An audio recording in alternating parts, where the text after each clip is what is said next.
And welcome to the Monday, January 13th, 2014 Washougal City Council meeting. If you would, please rise and join us in the Pledge of Allegiance. I pledge allegiance to the flag of the United States of America and to the republic for which it stands, one nation, under God, indivisible, with liberty and justice for all.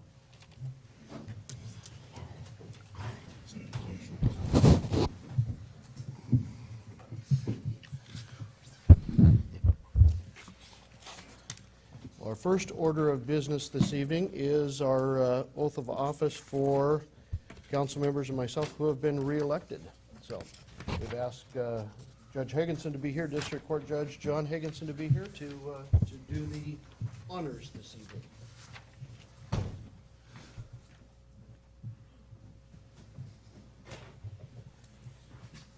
So I'm going to try and get this wrong so you guys can just kind of follow along.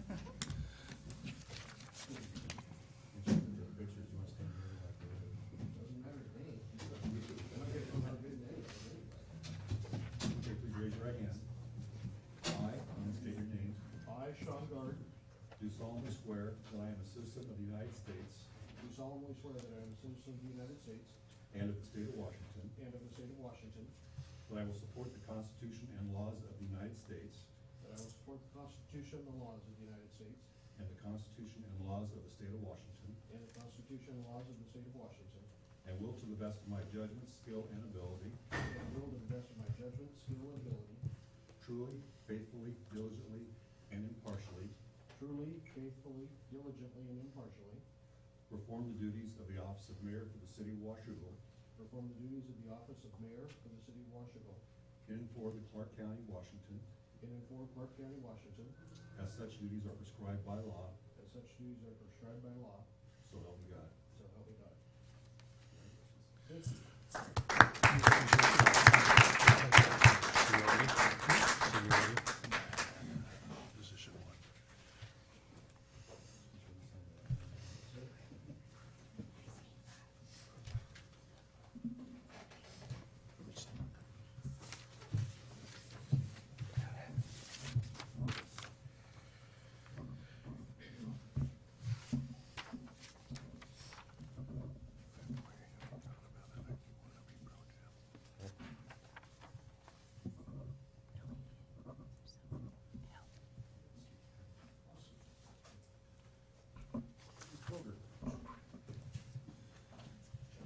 Please raise your right hand. I, and then state your name. I, Brent Roder, Do solemnly swear that I am a citizen of the United States. do solemnly swear that I am a citizen of the United States And of the state of Washington. and of the state of Washington. That I will support the Constitution and laws of the United States. That I will support the Constitution and laws of the United States And the Constitution and laws of the state of Washington. and the Constitution and laws of the state of Washington. And will to the best of my judgment, skill, and ability. And will to the best of my judgment, skill, and ability. Truly, faithfully, diligently, and impartially. Truly, faithfully, diligently, and impartially. Perform the duties of the office of City of Washougal, Council Position Number 1. Perform the duties of the office of City of Washougal, Council Position Number 1. In and for Clark County, Washington. In and for Clark County, Washington. As such duties are prescribed by law. As such duties are prescribed by law. So help me God. So help me God. Thank you, Judge.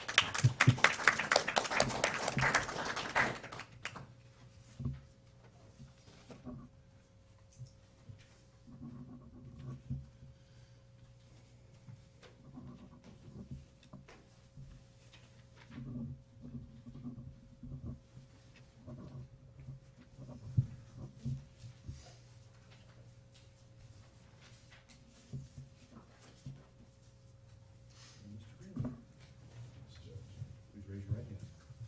I, and then state your name. I, Paul Greenwood, Do solemnly swear that I am a citizen of the United States. I solemnly swear that I'm a citizen of the United States And of the state of Washington. and of the state of Washington, That I will support the Constitution and laws of the United States. that I will support the Constitution and laws of the United States And the Constitution and laws of the state of Washington. and the Constitution and laws of the state of Washington, And will to the best of my judgment, skill, and ability. and will, to the best of my judgment, skill, and ability, Truly, faithfully, diligently, and impartially truly, faithfully, diligently, and impartially perform the duties of the office of City of Washougal Council, position number 3, perform the duties of City of Washougal Council Position Number 3 in and for Clark County, Washington, in and for Clark County, Washington, as such duties are prescribed by law, as such duties are prescribed by law, so help me God. so help me God. Congratulations. Thank you.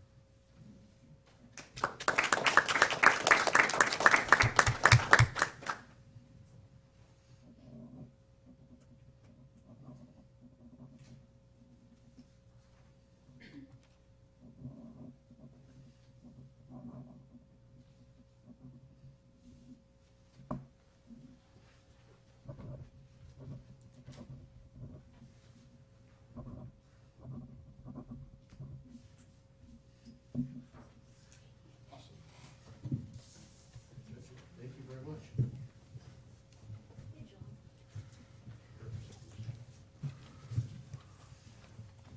Congratulations again. Thanks. Congratulations. Thank you.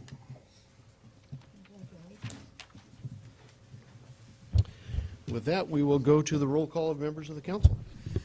Councilmember Boger, Here. Councilmember Polinsky, Here. Councilmember Greenlee, Here. Councilmember Lindsay. Here. Councilmember McDaniel, Here. Councilmember Shoemaker, Councilmember Freeman. Here. We do have, Councilmember Shoemaker did let us know that he would not be present this evening.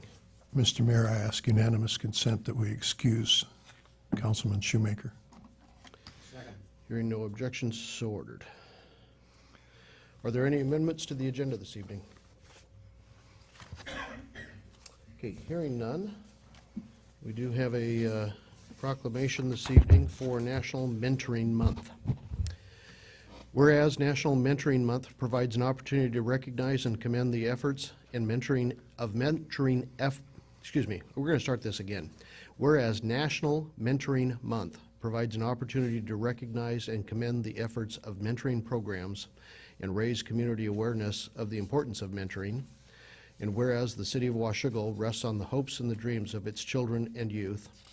And whereas mentors are caring and motivating individuals who are good listeners, offering support and encouragement and providing a consistent role model.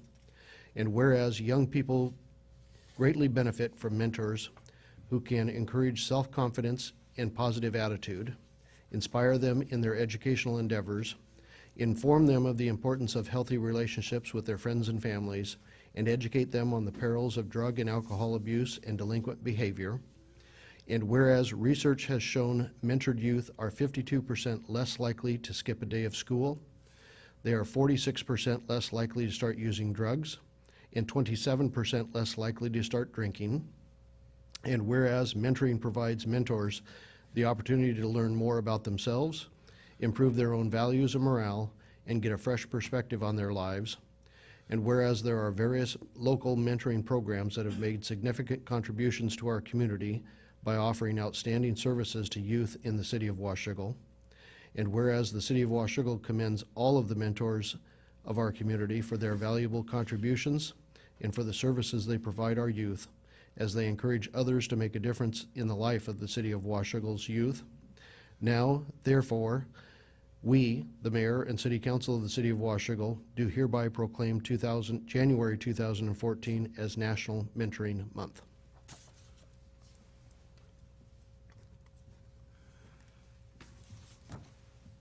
Okay. With that, that brings us to the first opportunity in the agenda for anyone from the public that would like to address Council. Good evening. I'm Ross Hollister, and I live at 112th Street in Vancouver, Washington. In 1977, I was elected to the Vancouver City Council. At that time, we had one bus system, which was private, and it went back and forth to Portland, 3 or 4 buses. They decided that they were going to go out of business. And the City Council was asked to basically, what are you going to do about it? And we developed a contract with TriMet, and eventually it evolved from that period of time to where we put together C-Tran. And it was presented to the voters, and the voters approved it. Today you have C-Tran as it exists. Today C-Tran is discussing the composition of its board.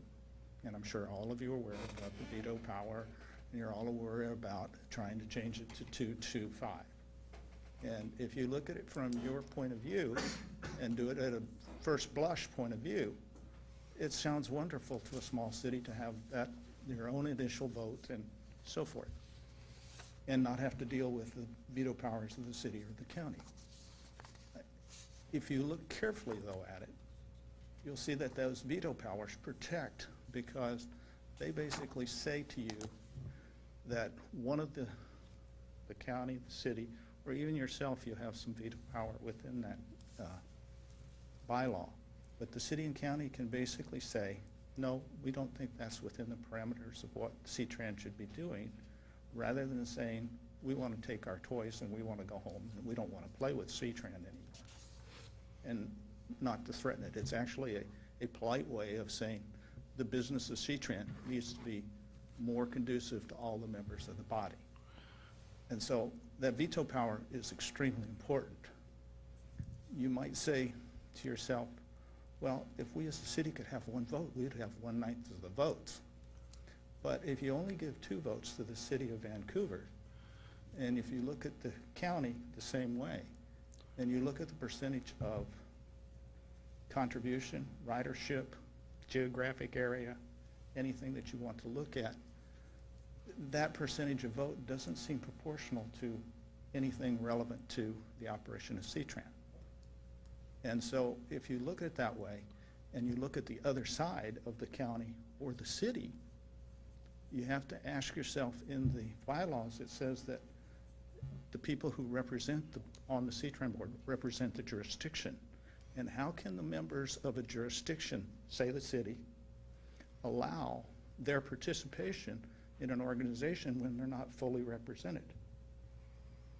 And they would have to look very close to that and ask themselves the question, why are we a member? Couldn't we do better? And the question I have for you is several questions. First of all, what happens if all the things that were being proposed were actually passed and you actually got 5 votes for the smaller cities? And you were a member of the Vancouver City Council and the veto power went away.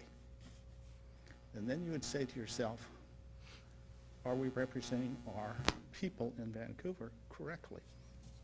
And can we do better? And if you decided that you could, what is the process? Okay, and it's not stated in the bylaws. You have to go to state law. Okay, secondly, you have to ask yourself, as a smaller city, if the city of Vancouver goes away, how do you provide the bus service that you're currently providing at the cost you're currently providing it for? And I would tell you, you'd have a very difficult time. So that's what I wanted to say today, to give very careful consideration to what you do, because what sounds really good has a lot of unintended consequences that come down the road. And basically the questions before C-Tran really affect and can affect so that we can be back to 1977. Thank you. Thank you, Ross. Thank you for being here this evening. Anyone else that would like to address council? Bill. I don't know if that microphone is on. Do you think it is? Okay. I think so. Hi, Bill Durgan, from right down the street here, 13th Street. And I just stopped by for a few. Say a little over a year ago, I was in here and everybody up there was saying how the water rates had to go up over 300%. Then here just, 6-8 months ago, several of you were saying how those could be lowered and they could do this and that. So what I wanted to say is make sure you're all on that page. Because after you say one thing and then you come back and say another, especially those of you that were pointing fingers at other people saying it was their fault, what was getting said. Sounds like everybody got back on the same page, they could be lowered instead of raised. So I'll continue to work on that instead of this other stuff that was really a waste of time and effort. And while you're on that, that got the changing government. I think everybody pretty much said what they thought of that, a 70%, 60-70% vote. So I hope we don't go back to wasting more time on that. So I think it would be easier to use that 60 or 70% somewhere else. Something to think about. I've kind of voiced my opinion on that a couple times before, and I will again. That's, if you're doing stuff down here that people don't appreciate and don't need, they could get people in there they could appreciate and that would do what the people want. And on a lighter note, I did go down and get my Houston hat, the only one I didn't have. Good night, gotta go. Thanks, Bill. Anyone else that would like to address council? Okay, not your only opportunity. We will have one before the, very shortly before the meeting ends. That brings us to our consent agenda. This evening, there are 6 items on the consent agenda. Your council workshop minutes of December 9th, 2013. Your city council minutes of December 9th, 2013. Your regular accounts payable claims in the amount of $885,157.90. Payroll vouchers for December and January totaling $963,738.25. A utility assistance program approval totaling $1,287.16. And Agenda Bill 01-14, a cemetery lot buyback for George Guard. Council? Mr. Mayor, I ask unanimous consent that we approve the consent agenda as read. Hearing no objections, so ordered, and the agenda is approved. Brings us to new business, council committee and liaison appointments. Paul, do you want to do a recap of our meeting and the recommendations coming forth? Sure. The appointments committee consisted of myself, Dave Shoemaker, and the mayor. And by and large, what we try to do here is give people what they want. So what I would like to do, I guess, is go through the list, and if there is anyone who is interested in one of these committees whose name is not on the list, please let us know, and we'll go through nominations and elections to fill those posts. Otherwise, we can do this by unanimous consent. So the Public Safety Committee, presently, council members Shoemaker and Freeman are on there, and we would add council member Lindsay. On the Finance Committee, that is presently myself, council members Lindsay and Plinsky, and that would stay the same. Public Works is presently Lindsay, Greenlee, and McDaniel. We would replace Lindsay with Shoemaker on Public Works. On Community Development, council members Lindsay, Boger, and Plinsky. On the Ad Hoc Committee for Code and Policy Review, there was a brief mention at the all-day planning session on Saturday that there was an intention to go through the Washougal Municipal Code, starting with the department directors and their assistants, to eliminate or consolidate pieces of code that are redundant or contradictory or whatever. And then it would go to another level of vetting, probably from legal, and then to the Code and Policy Review Committee. I'm a bit of a wonk, as is Councilmember Boger, so those were the two obvious choices. I would really like to have someone who is a bit more of a humanist on that committee, but we did not have anyone. So if anyone has any interest in serving on that committee, please speak now. And the silence is deafening. When does it meet? That would be up to us. We don't have a definite meeting time. And it probably wouldn't start meeting until, what, end of the second quarter? Hopefully before then, but Sometime in the second quarter, probably not in the first quarter at all. So are you interested? Is anyone else interested? You don't have to be a humanist to be on. I'm sorry? You don't have to be a humanist to be on. No, I think it would be nice to have some balance. I think Karen's a humanist.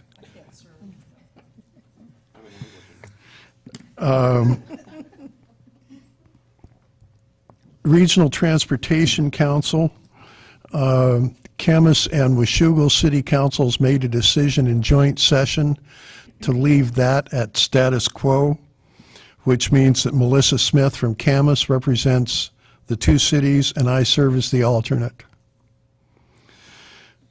Similar thing with CTRAN, that the two councils decided to stay with the status quo, at least until something changes at CTRAN, if it does.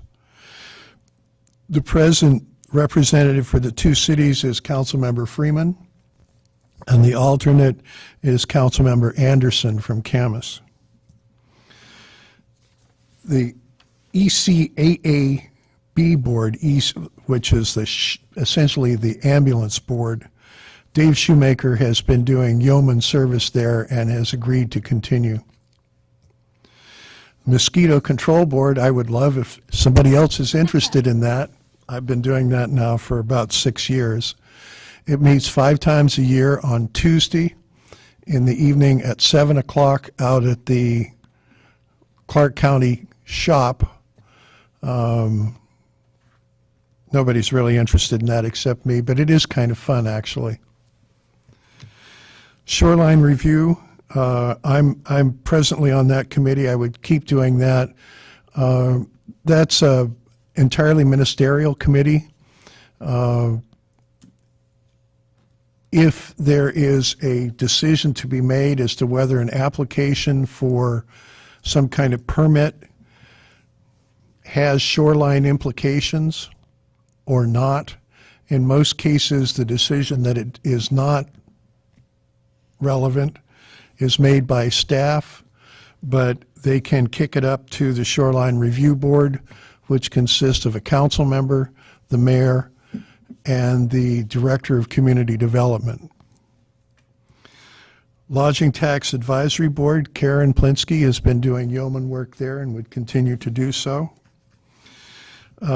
Parks Board, presently Karen has been there, and we would recommend that Councilmember McDaniel go there. The Cemetery Board, I had said I would continue that. we had left at our meeting, we said to be determined, and Councilmember Lindsay since then has offered to continue in that position. So that would be our recommendation. Councilmember McDaniel has been doing yeoman service, going to the Washougal School Board meetings and serves on the school foundation and a lot of other things. The Port of Camas Washougal, we said that to be determined, and I think Councilmember Lindsay has offered to do that. So we would recommend that she fill that position. JPAC is the, That's actually an error, shouldn't be on there. It's- yeah, that's what I thought. So the Appointments Committee is listed, and then there are a number of other appointments that are the mayor makes to the, as a non-voting position, to the Camas Washougal Chamber of Commerce Board, and Mayor Guard serves on the Camas Washougal Economic Development Agency, and Councilmember Boger is the alternate. The city administrator, David Scott, is also an ex officio member. And the JPAC, which is I couldn't tell you what JPAC stands for, but it's the advisory committee that helps bring together the two fire departments under the interlocal agreement. And that consists of council members Shoemaker, Freeman, and Boger, which what the Public Works Committee was last year, and in fact, they did that last year. So, Public safety. Public Safety, I'm sorry. So are there any changes to the council appointment recommendations and the additions that have been made this evening? County Joe? Just a question to Councilmember Boger. You've stepped out of the public safety, which is how we got to the fire department anyways. Do you want to continue with that? No, I'm willing to kind of mix it up a little bit and take a different portfolio. So do you want to be replaced on the JPAC then?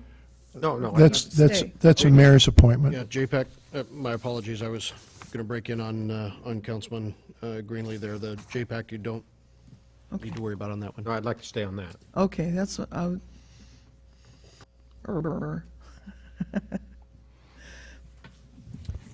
Any other? So you're saying it discussion shouldn't have been on items? that list at all? Or are you just talking about that typo that is not- up there above there? It's blank? not an appointment that's a consideration for the council. So, hearing no other changes, are there any motions or seconds to accept the council appointment recommendations? I move that we accept the Appointments Committee recommendations as amended. Second. I've got a motion and a second. Any additional council discussion? All those in favor? Aye. Aye. Opposed? Motion carries. And as noted, we do have the mayor's appointments of Councilman Boger to the SUITA Board, Councilmember Shoemaker, Freeman, and Boger to the JPAC. The reason that I've chose to leave those that way is just so that we can get through at least the first year or so of the consolidation with the main group that helped form that and do the lion's share of the work. So not meaning to make that anything other than the Public Safety Committee, but for other purposes for this year, we're going to leave it with the group that was so closely working on that. Okay, that brings us to your selection of a mayor pro tem for the next year. This discussion is open for you all.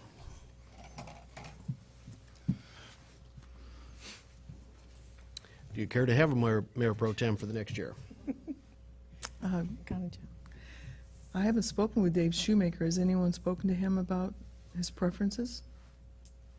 Oh, no, sorry. No.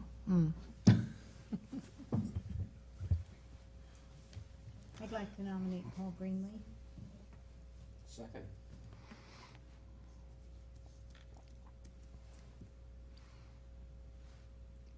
Are there any other nominations? No. Okay, hearing none, I've got a nomination for Councilman Greenlee to be Mayor Pro Tem for the calendar year 2014. Is there a motion to that? Joyce, you can make it again. Your first one was a nomination. I move that we how do I word that? I move that we nominate Paul Greenlee to be Mayor Pro Tem for the 2014. Second. Is- Elect? Yeah. We've already done it. Oh, excuse me, elected. Okay, I've got a motion and a second to elect Councilmember Greenlee as the Mayor Pro Tem for the calendar year 2014. Any additional council discussion? All those in favor? Aye. Opposed? Motion carries.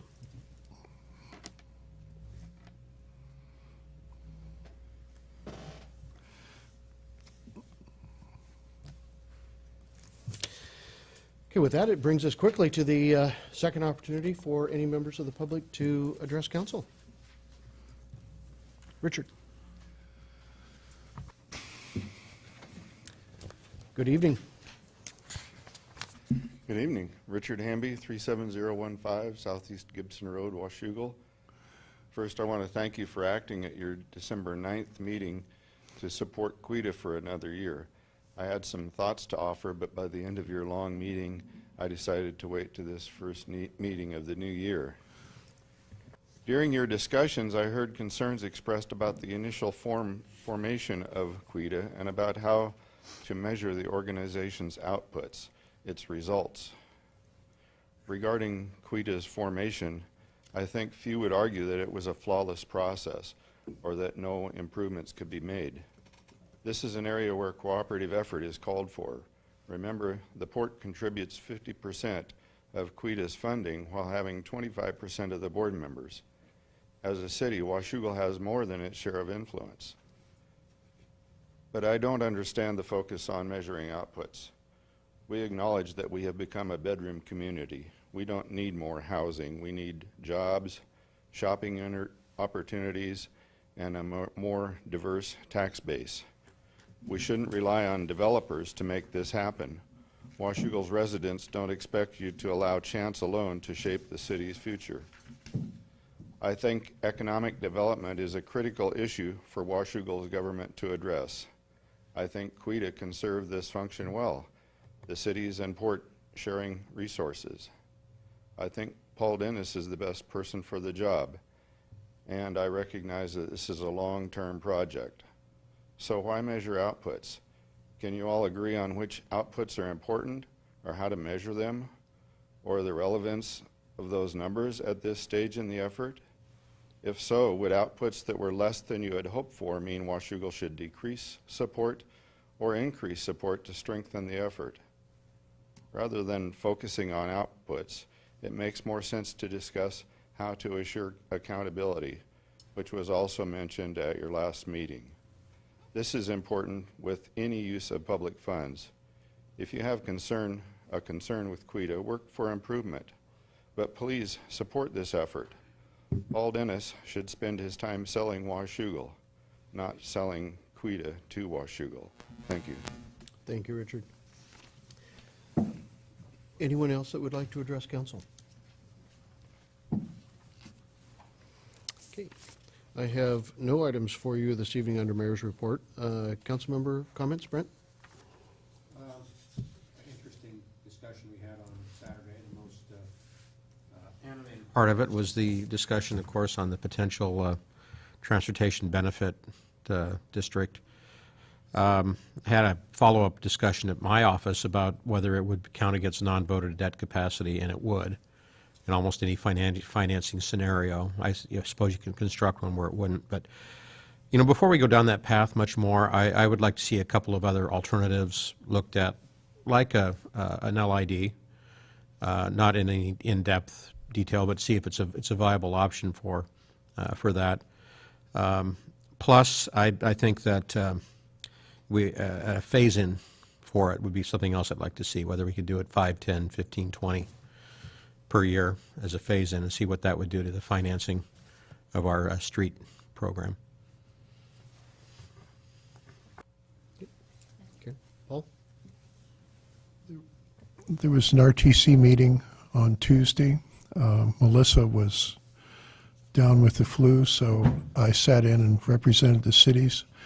There really wasn't a significant amount of, I think there was only one vote other than consent agenda minutes and warrants. And it was only to continue a process that we're required to do by law. One thing that struck me is, I mean, anybody who's been following the paper knows that one of the things that concerns people who worry about such things is that the talk on Olympia about various financing packages, when it comes down to what they're going to spend in Clark County, it's absolutely minuscule. Clark County puts more money into taxes than we have gotten back, and that's been true for years, and this would reduce it to under 20%. So we really need to move forward with some projects in Clark County. Of course, the one that is nearest and dearest to my heart is State Route 14 over there, from where the project ended at 6th Street on out past 32nd, maybe all the way to 45th. The business community listed that project at a much higher priority than it is currently on the RTC list. One of the reasons is because we took that project, council took that project off the list several years ago.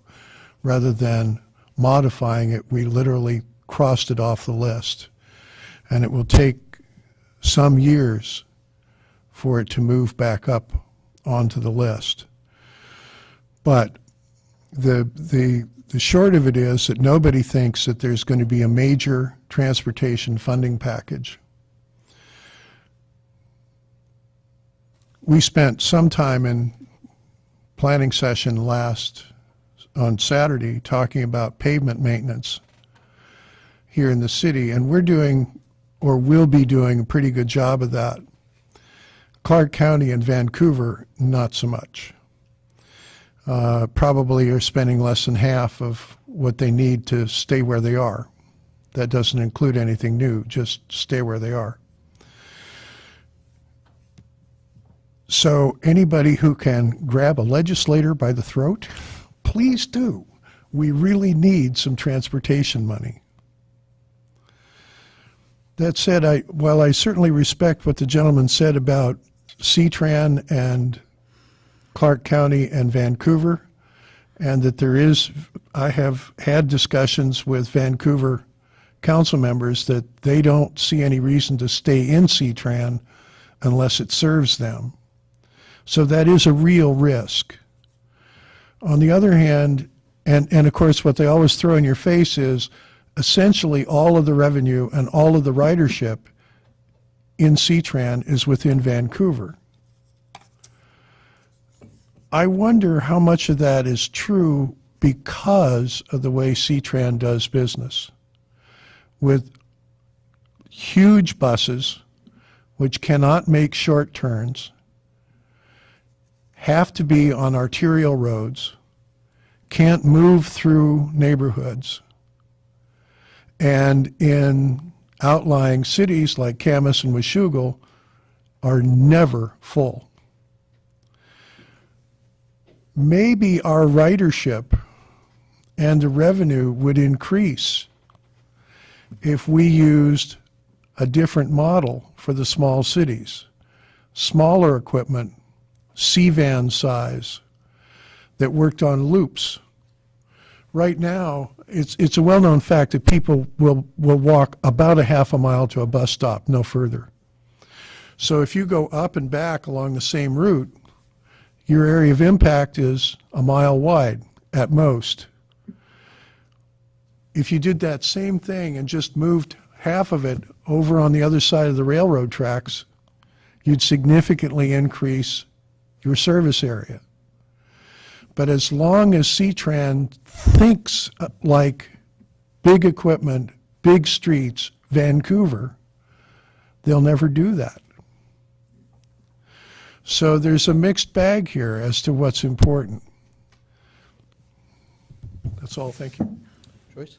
Yes, the cemetery board has, they're changing their meetings from the second Tuesday at 11:30 a.m. to the second Wednesday to 8:30 a.m. There's the application for the boards and commissions.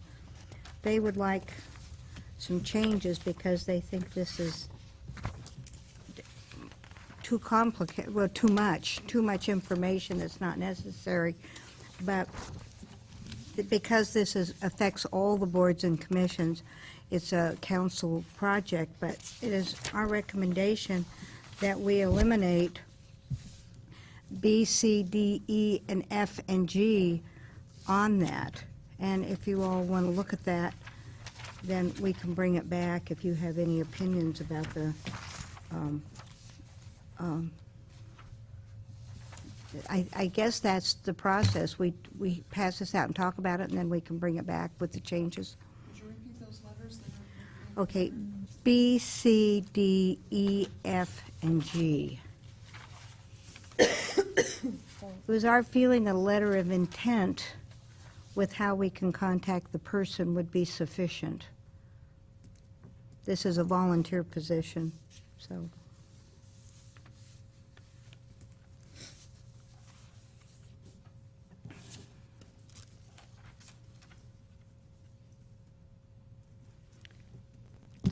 Is that what happens now, David? We bring it back, we look at it and bring it back? You can, What do we? as a council, you can choose to do with it whichever you'd like. Prior to this being used, it was just a letter, and there was concerned by the council in 2010, 2011, that a letter was not sufficient for the council members to consider individuals for boards and commissions. That's why this came together. Okay. I don't know that history. I just know that they felt that because it's hard to get people to apply for these positions, and that's one of the reasons the cemetery board changed the time, hoping that that would be more attractive. But also, Tina Bear, our chair, said that this was, she felt that the application was much too long and onerous. So I bring it to you for your consideration. Shall we hold this over to workshop and put it on a workshop agenda? We could do that. Okay. Anything else, Trace? Anything else? No, thank you. Jennifer? Yes.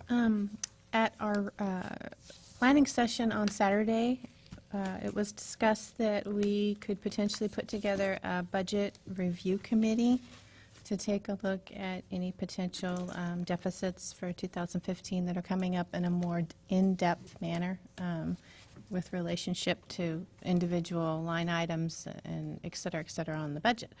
And I was just wanting to remind the council, since we're talking about committees this evening, if we wanted to discuss this tonight further and potentially nominate some folks for this committee, or if we need some more time to think about it, or council's choice. Paul?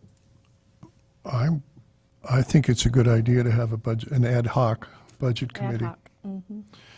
And as an aside, it's a committee I would love to serve on.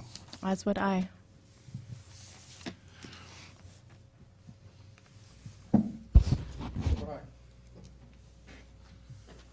Are there any other council members interested in serving on the committee? Yeah, I would be interested. This is something I do well at my house, at least. But I think we should also wait for Dave Schum. Is he going to be back in 2 weeks, maybe? Hopefully. Okay. Just a suggestion to wait to decide at least the final decision. But I have interest in it as well, so. Great. Well, I just thought I'd bring it up. Okay, I'm interested too. I think that's a good idea. Well, Mayor, I'm interested too. But the interesting thing is that my suggestion was that it would be the full council.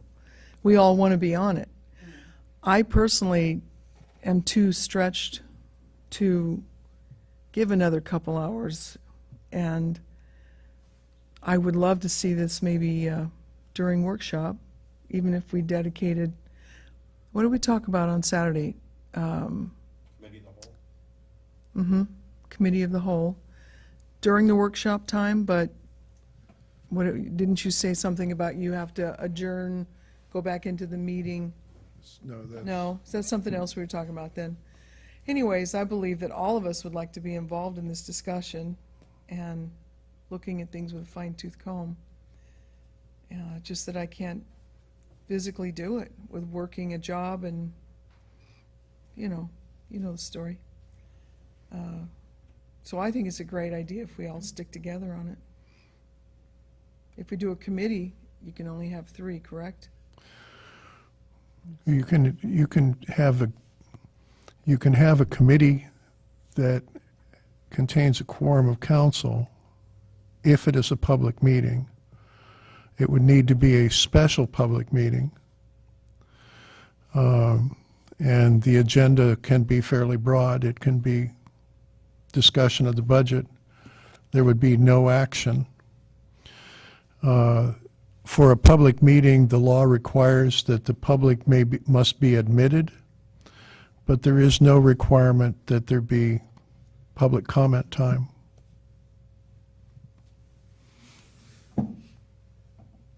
Karen? How often do you think that we would need to meet? Good question. No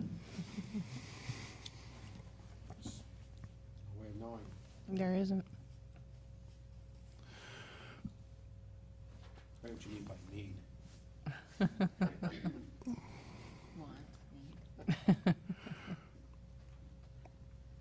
One of the other options that you may be able to take with this as well, depending on where you go with the committee structure itself. We're likely to make some appointments to a community advisory meeting of business folks and property owners and residents within the community to try and give some feedback and some gut reaction to different proposals, different thoughts, different ideas in regards to service levels, and primarily on other potential items of revenue that you may want to consider or amend, but likewise, potentially service cuts. Can certainly fold one into the other and not have staff for two different sets of meetings and that type of stuff, so it is undetermined yet whether those will be public meetings or not. Why don't we just workshop it and have a more comprehensive discussion with Dave? I agree. Jennifer, anything else? Yeah, just a reminder that the Dr. Martin Luther King breakfast is this Saturday at the Hilton, I believe. Or is it at the Hilton? I think it is. Let me double check. Saturday morning. I'm sorry, what was that? That's the Dr. Martin Luther King Jr. breakfast, oh, sorry, at Clark College.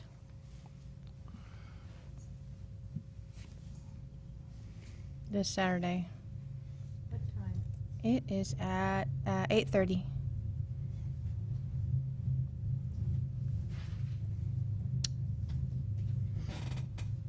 Not sure where. Can you describe the Where event? on campus. Have you It been is. before? I have not. This is my first time to go this year. I wanted to go last year, but I wasn't able to, so About the only place there's food service is Geyser Hall. probably. Says it's our breakfast celebration honoring Dr. King. They started in January 2010, and it's become an event celebrated by Vancouver and Portland community members, labor unions, business leaders, and elected officials. We thank them all for the continued support in honoring Dr. King's life and legacy. This particular community breakfast celebration will focus on the violence in the community and across the country and how Dr. King's quest for peace is still a designation.